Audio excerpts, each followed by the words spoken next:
Alors, la société forestière, c'est un gestionnaire d'actifs forestiers. Donc, nous sommes les gestionnaires sylvicoles dans les forêts qu'on nous confie, toujours pour compte de tiers.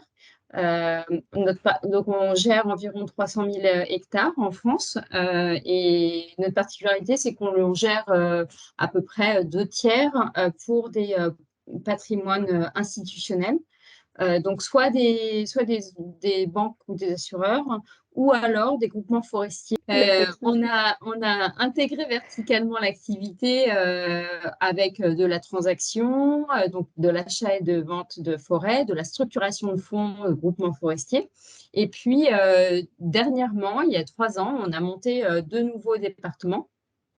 L'un qui s'appelle Conseil Expertise, qui finalement offre des solutions à toutes les communautés urbaines. Donc, c'est plus en lien avec le territoire, en fait, l'urbain et le périurbain, ou bien enfin, des sociétés qui ont du foncier et qui ne savent pas très bien quoi en faire. Donc, en fait, ils vont, eux, apporter des solutions sur qu'est-ce qu'on peut faire dans des espaces naturels.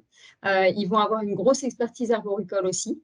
Et puis, le 5e département, c'est donc celui que je dirige, qui s'appelle Solutions fondées sur la forêt, et qui vise à valoriser les services écosystémiques des forêts, en commençant par le carbone, la forêt en tant que puits de carbone ou pompe à carbone, et ça grâce au label bas carbone, qui est un dispositif du ministère de la Transition écologique, qui a été créé en 2019. Et justement, au niveau de la thématique du carbone, et pour la société forestière, comment l'agroforesterie peut-elle intervenir sur cette thématique au quotidien? Alors, il y a oui, 1 an et demi, 2 ans, j'ai participé à l'élaboration de la méthode agroforesterie. Donc, en fait, le label bas carbone fonctionne avec un dispositif assez léger en termes de réglementation. L'idée, c'est juste de récompenser les acteurs qui vont contribuer à l'augmentation des puits de carbone. Et donc, vous avez attaché des méthodes qui sont elles-mêmes validées par le ministère, et un projet doit suivre une méthode pour générer des, entre guillemets, crédits carbone, qui s'appellent en France des réductions d'émissions. C'est un peu l'idée. Et donc, en fait, vous avez d'un côté des financeurs de projets, donc des grosses entreprises qui ont fait généralement une politique climatique très aboutie, avec une trajectoire carbone, où ils vont avoir des réductions sur le long terme. Et quelque part, ils souhaitent s'équiper pour compenser, même si le vocable n'est pas complètement celui-là, contribuer finalement au puits de carbone, de sorte à ce que leurs émissions résiduelles puissent être compensées et contribuer ailleurs, hors de leur chaîne de valeur, parce qu'ils n'arrivent pas à aller plus loin ou plus vite en termes de réduction d'émissions. Donc ça, ces financeurs, ils vont apporter un levier financier, simplement leur investissement dans des forêts, généralement des forêts dépéries ou bien des premiers boisements. Et donc, on va créer un projet, donc soit de premier boisement, soit de reconstitution de la forêt qui est sinistrée après un événement climatique, que ce soit un incendie, une tempête ou bien du dépérissement sanitaire. Et du coup, ce projet va générer des réductions d'émissions qui vont être vendues finalement aux financeurs qui participent au projet financièrement. Donc, il y a quelques années, la Chambre d'agriculture, une strate un petit peu plus élevée, mais je ne me souviens plus exactement du terme, qui travaille directement avec le ministère de l'Agriculture, a enclenché une démarche de sorte à rejoindre une méthode qui existe déjà, qui s'appelle la méthode haies, pour la reconstitution des haies, et qui voulait élargir cette méthode à l'agroforesterie. Donc, on a travaillé sur le sujet, et cette méthode, elle est en révision auprès du ministère depuis pas mal de temps maintenant.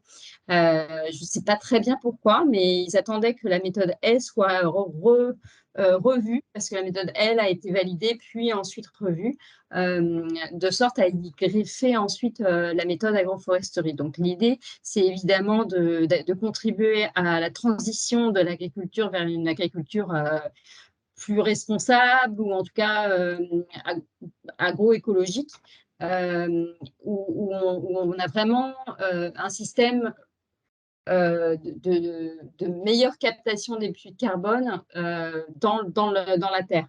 Et l'agroforesterie aide énormément à ça, parce que vous allez introduire des arbres. Généralement, si c'est pour l'élevage, ça fait de l'ombrage pour les animaux, c'est extrêmement vertueux pour le bien-être animal et pour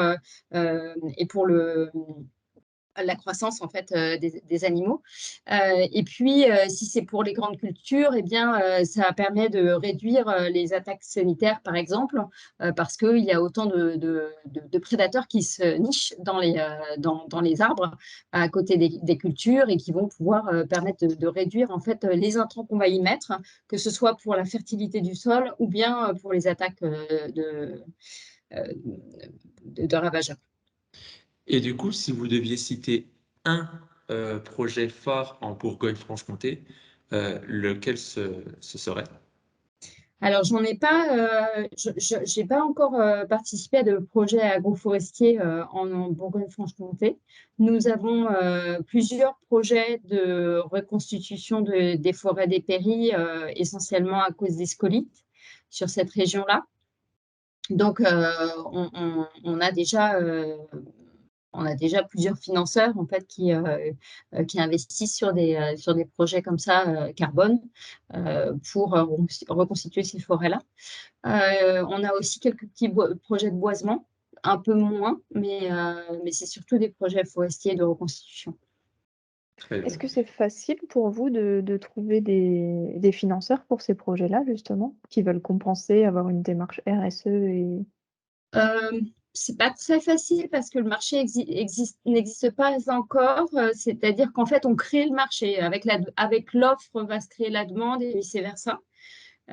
Donc, il y a cet effet d'entraînement qui est vraiment très important. Après, c'est mon métier, hein, donc quelque part, ça, franchement, ça va encore. Et OK. du coup, est-ce qu'il y a des acteurs avec qui vous collaborez?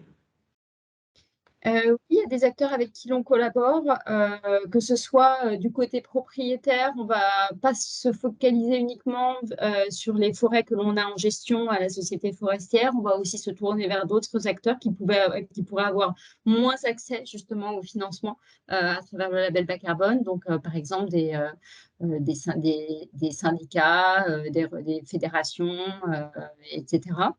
Ça peut être des entreprises de travaux forestiers notamment. Et puis de l'autre côté, au niveau des financeurs, là, on a aussi entre guillemets, des apporteurs d'affaires via des structures qui sont plutôt des cabinets de conseil, en général sur l'aspect climat, trajectoire climat, politique climatique, stratégie, et qui vont proposer en fait toute une gamme qui va de la définition de la stratégie avec tous les leviers de réduction, d'évitement, etc., travail sur les produits, jusqu'à l'idée de compenser les émissions résiduelles. Et donc, ces gens-là cherchent, enfin, ils sont en général assez connectés sur les marchés internationaux du carbone volontaire. Et depuis quelques temps, ils s'interrogent pour proposer des projets label bas carbone. Donc, on a pas mal d'échanges avec ceux-là également. Peut-être une question, sur, les liens entre, justement la société forestière et l'agroforesterie. Est-ce que vous avez des projets pour accompagner les agriculteurs dans ces investissements-là, dans cette transition-là? Quel sera votre rôle, enfin, quel est votre rôle aujourd'hui et quel sera votre rôle demain vis-à-vis de ces questions? En fait, on en a deux. Donc, un premier rôle que j'aimerais qu'on se donne dans l'équipe, qui est vraiment l'accompagnement vers de la transition, et donc avec des financements liés à l'agroforesterie. Mais pour ça, il nous faut une méthode. Donc, pour le moment, je ne peux pas agir. En fait, je suis vraiment condamnée à attendre qu'elle soit validée.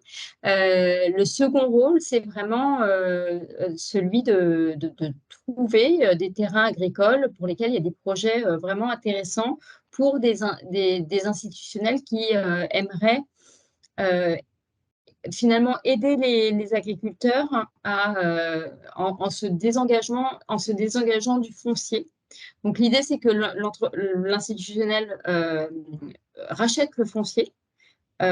Cette somme va lui permettre d'investir sur plein d'outils de production. Et on peut, dans ces cas-là, accompagner l'agriculteur à, en plus, planter. Et dans les projets que l'on a eus là-dessus, l'institutionnel est aussi propriétaire des arbres. Donc, en fait, on va créer du bois, bon, évidemment, beaucoup moins que dans une forêt traditionnelle, mais on va quand même néanmoins produire du bois qui va être destiné aux propriétaires du foncier. Et l'agriculteur devrait en tirer aussi un bénéfice en termes de rendement, évidemment un peu plus sur le long terme. Mais l'idée, c'est que justement, en se détachant du foncier, il puisse avoir les moyens de faire face aussi à cette transition qui est si importante en agriculture. Très bien. Écoutez, Madame de Coincy, on voudrait vous remercier et pour vous remercier, on va vous laisser le mot de la fin. Donc, la parole est à vous. Je vous remercie beaucoup pour cette interview.